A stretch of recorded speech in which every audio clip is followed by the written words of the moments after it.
Terima kasih pemirsa, Anda kembali bersama kami dan Anda menyaksikan segmen Market Buzz, sebuah segmen yang akan mengulas sejumlah informasi seputar pasar modal, rekomendasinya juga untuk Anda. Dan kita mulai pemirsa dari saham Bank Sentral Asia atau BCA, Bank Mandiri serta Bank Rakyat Indonesia menjadi 3 saham dengan pembelian bersih asing terbesar di sepanjang pekan lalu. Saham ketiga emiten perbankan berkapitalisasi pasar besar ini pun kompak menyentuh level tertinggi baru di perdagangan akhir pekan. Nilai pembelian bersih atau net foreign buy investor asing pada pekan kedua tahun 2024 tercatat sebesar 2,08 triliun rupiah di seluruh pasar. Dengan demikian, sejak awal tahun ini total net foreign buy asing di Bursa Efek Indonesia mencapai 4,95 triliun rupiah. Adapun indeks harga saham gabungan sepanjang pekan lalu justru turun 1,49% dan pada perdagangan Jumat akhir pekan lalu IHSG menguat 0,29%. Saham PT Bank Sentral Asia atau BBCA kembali memimpin daftar saham dengan nilai pembelian asing terbanyak selama sepekan. Setelah pada pekan pertama 2024 saham BBCA membukukan net buy asing sebesar 888,6 miliar rupiah. Pada pekan kedua 2024 saham BBCA mencatatkan net buy asing sebesar 662,19 miliar rupiah. Dan tak hanya saham BBCA, 2 saham emiten perbankan berkapitalisasi pasar besar lainnya, yakni PT Bank Mandiri Persero Tbk serta PT Bank Rakyat Indonesia Persero Tbk, juga laris menjadi buruan investor asing di sepanjang pekan lalu, dan menempati urutan kedua dan ketiga saham dengan net buy asing terbesar dalam sepekan. Saham Bank Mandiri tercatat membukukan net buy 464,75 miliar rupiah dan saham Bank Rakyat Indonesia telah dibeli asing hingga 450,83 miliar rupiah sepanjang pekan lalu. Catatan positif ketiga emiten perbankan Big Caps tersebut juga mengiringi capaian positif pergerakan saham di papan perdagangan Bursa Efek Indonesia pekan lalu, di mana pada perdagangan Jumat pekan lalu saham BBCA, BMRI, dan BBRI kompak menyentuh level tertinggi baru atau all-time high. Berbagai sumber IDX Channel. Sementara itu, pemirsa, penjualan mobil PT Astra International Tbk atau yang berkode saham ASII tumbuh tipis di Desember 2023 dan susut 2,34% untuk penjualan di Januari hingga Desember 2023. Meski demikian, ASII masih menguasai dan juga mendominasi pangsa pasar yang mencapai 56%. Dikutip dalam keterangan perseroan, periode Desember 2023 penjualan mobil PT Astra International Tbk atau ASI tumbuh tipis 0,98% di 47.659 unit dari 47.189 unit di Desember 2022. Namun secara kumulatif sejak Januari hingga Desember 2023, total unit yang terjual sebanyak 560.717 unit. Jika dibandingkan dengan periode yang sama di tahun sebelumnya, jumlah yang terjual sebanyak 574.198 unit atau terjadi penyusutan 2,34%. Head of Corporate Communications PT Astra International Tbk atau ASI, Boy Kelana Subroto mengatakan, pangsa pasar ASI di sepanjang 2023 masih mendominasi di 56%. Sementara untuk produk mobil jenis LCGC, Astra market share-nya mencapai 74%. Perseroan berharap di tahun 2024 industri otomotif dapat terus memberikan kontribusi positif dalam pertumbuhan perekonomian Indonesia. Untuk periode Desember 2023, penjualan paling laris di pasaran yaitu tipe Toyota dan Lexus yang mencapai 32.351 unit, Daihatsu mencapai 12.805 unit, Isuzu mencapai 2.400 unit, dan Yudi Truck sebanyak 96 unit. Sementara yang terendah adalah Peugeot sebanyak 7 unit. Dari berbagai sumber untuk IDX Channel. Oke, penjualan di bulan Desember tumbuh tipis, tapi secara year on year atau sepanjang tahun 2023 agak susut begitu ya. Dan kita lihat beberapa agenda ekonomi yang patut menjadi perhatian untuk hari ini pemirsa. Di antaranya ada dari Amerika Serikat libur hari Martin Luther King Junior. Kemudian pemirsa ada neraca perdagangan Indonesia di bulan Desember.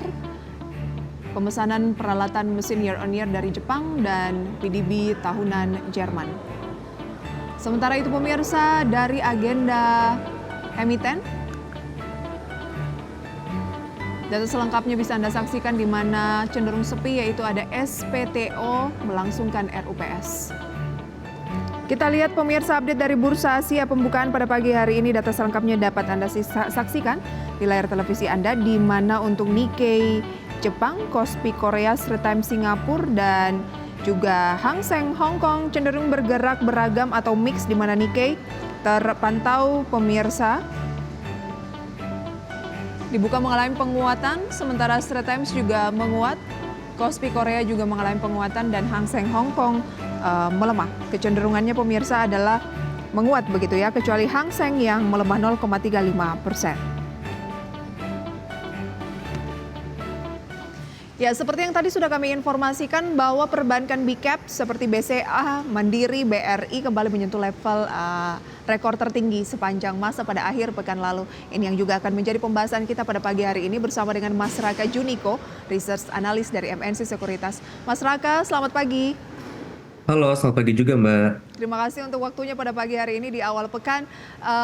Kita tahu bahwa banking ini kan sebenarnya memiliki kapitalisasi yang sangat besar di Bursa Efek Indonesia, dan kalau saham-saham ini mengalami penguatan, otomatis indeks harga saham gabungan juga akan terdorong cukup signifikan. Nah, ada 3 nih yang mencatatkan ataupun lebih ke menyentuh, meskipun penutupannya agak turun, tapi menyentuh all time high pada akhir pekan lalu atau rekor tertinggi baru sepanjang masa. Seperti apa sih Anda melihat fenomena kinerja saham dari bank-bank big caps tersebut?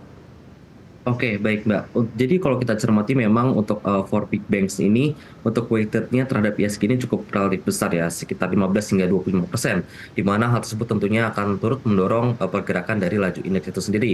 Nah, kalau kita cermati di mana memang sejak akhir tahun lalu, ini indeks kita berhasil mencatatkan return yang tentunya positif ya, di mana hal tersebut juga seiring ataupun sejalan dengan kenaikan dari kinerja dari 4 banks tersebut. Dan memang kinerja dari 4 banks tersebut ini bisa mencatatkan hal yang positif tentunya seiring dengan dimana kalau kita cermati pada bulan Oktober ini pertumbuhan kredit itu sebesar 11,7%, sekian untuk 4 bank tersebut. Artinya adalah pertumbuhan kreditnya ini memang jauh di atas industrinya yang hanya sekitar 9,7%-an secara year on year. Di mana hal tersebut ini salah satunya menjadi salah satu katalis positif yang utama tentunya. Selain itu juga kalau kita cermati di mana kedepannya ini dalam Oktober 2024 ada kemungkinan untuk pengurangan dari blended cost of fund-nya seiring dengan improve-nya asset quality dan juga menurunnya NPL seiring dengan menurunnya suku bunga acuan potensinya. Sehingga hal tersebut ini membuat pasar untuk cenderung untuk price in, memanfaatkan momentum akhir tahun dan juga January effect tentunya. Begitu Mbak. Oke. Apa yang sebaiknya dilakukan oleh investor domestik saat ini mencermati pergerakan dari saham-saham big caps tersebut?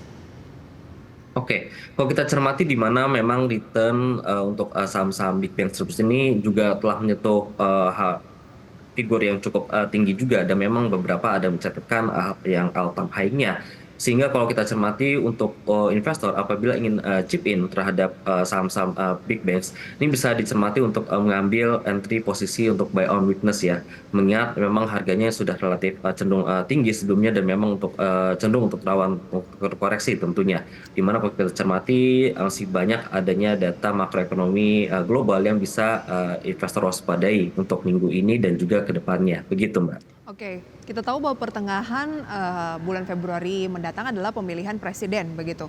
Apakah ada peluang bahwa saham-saham banking yang tadi sudah menyentuh all time high-nya ini mungkin akan break di level tersebut? Oke, kalau kita cermati memang masih ada kesempatan saya melihatnya ya untuk big banks tersebut untuk menyentuh kembali ataupun mencatatkan kembali level all-time high-nya ya. Karena memang kami dari MS Sekuritas kita sangat overweight untuk banking pada tahun ini, dan memang kalau kita cermati mungkin momentum pemilu nantinya ini mungkin akan menjadi salah satu faktor untuk investor akan cenderung wait and see, sehingga nantinya ada potensi koreksi untuk pada harga secara short term-nya Mbak, begitu. Oke, koreksinya ini cenderung setelah menunjukkan hasil Pilpres ataukah sebelum? Biasanya kan euforia dulu ya. Oke, saya melihatnya lebih kepada sebelum Pilpres dimulai, nantinya mungkin sejak akhir dari Januari, nanti mungkin ada semacam koreksi pada market, begitu juga Mbak. Oke, support kuat untuk market atau IHSG saat ini kalau misalnya di akhir Januari Anda katakan kemungkinan ada cooling down dulu sambil mencermati seperti apa dinamika politiknya, IHSG akan menjadi support di posisi berapa? Oke, saya melihat ISG ini masih punya support kuat di level 7.152. Selama nantinya ISG masih mampu mempertahankan level 7.152 tersebut, maka range untuk ISG nantinya ini akan bisa menyentuh kembali level area tertingginya di sekitaran 7.300-an, Mbak. Oke. Nah, lalu apabila nantinya level 7.152-nya ini ditembus ya, maka support berikutnya ada di level 7.045. Baik, saat ini kan di closing akhir pekan kemarin 7241 sangat dekat dengan 7250. Apakah kalau hari ini misalnya bisa bertahan di 7250 maka cenderung akan terus mengalami penguatan? Oke, kalau untuk minggu ini saya rasa untuk ESG masih akan cenderung terbatas ya untuk limited upside-nya.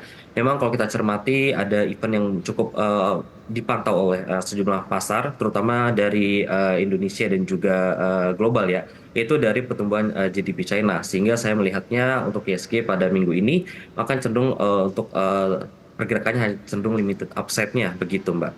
Akan terbatas ya upside-nya. Ya. Oke, range-nya kira-kira di posisi berapa resisten terdekat?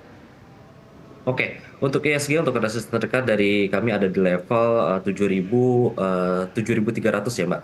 Oh, Untuk 7.300 langsung resistennya ya? di level psikologis ya. Oke, 7241 saat ini ada target terdekat di 73, kemudian support terdekat di 7150.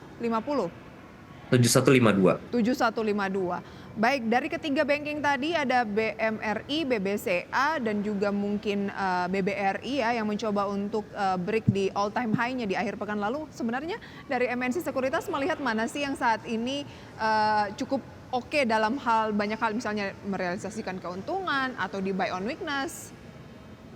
Oke, dari MNC Sekuritas kalau kami melihatnya di mana kalau kita cermati ini kita untuk saya sendiri ya ini lebih cenderung sukanya BBNI ya, Mbak. Karena kalau kita cermati BBNI ini secara valuasi ini PBV-nya masih jauh lebih rendah dibandingkan dengan big banks yang lainnya, di mana masih sekitaran 1 hingga 2. Dan sementara kalau kita cermati untuk sekelas BBRI dan BBCA ini kan memang PBV-nya ini memang sudah lebih tinggi dibandingkan si BBNI.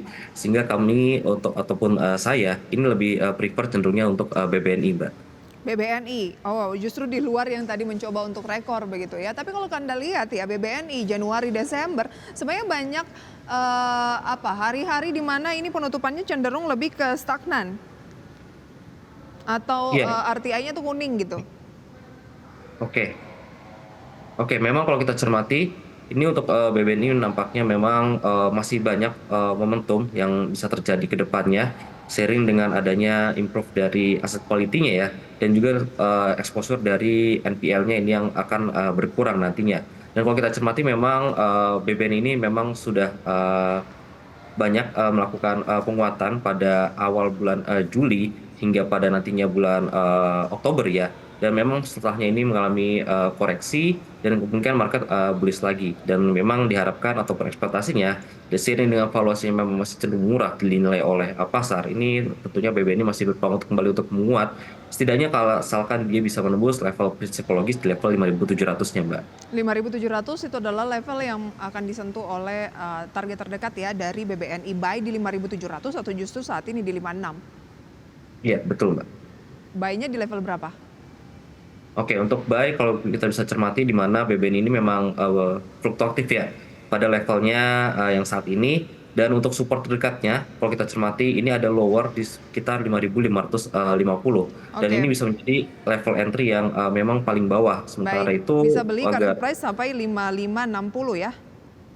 iya 5.550 ini udah level terendahnya ya, Mbak, untuk lower pada beberapa pekan ini. Sehingga hal tersebut ini bisa menjadi salah satu level entry yang positif ataupun baik ya untuk investor nantinya. Oke, 5.550. Itu adalah level untuk bisa buy sampai current price ya. Iya, Oke, ada target terdekat di 5.700.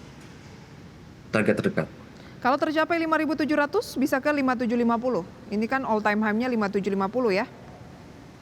Iya, tentu memang akan ada peluang kalau kita lihat di mana memang pada hari Jumat 2 pekan lalu ini BBNI telah untuk higher high-nya ini memang di 5750. Nantinya apabila 5700 ini berhasil di-break, maka selanjutnya resisten yang akan diuji oleh BBNI saya melihatnya di level selain di level 5750, maka ada di level psikologisnya kembali di level 5800, Oh, Mbak. berarti all time high ya. Iya.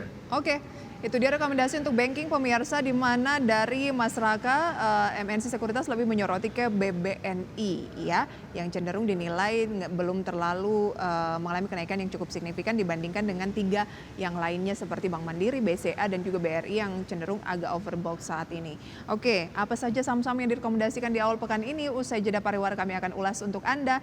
Tetaplah bersama kami di segmen Market Buzz.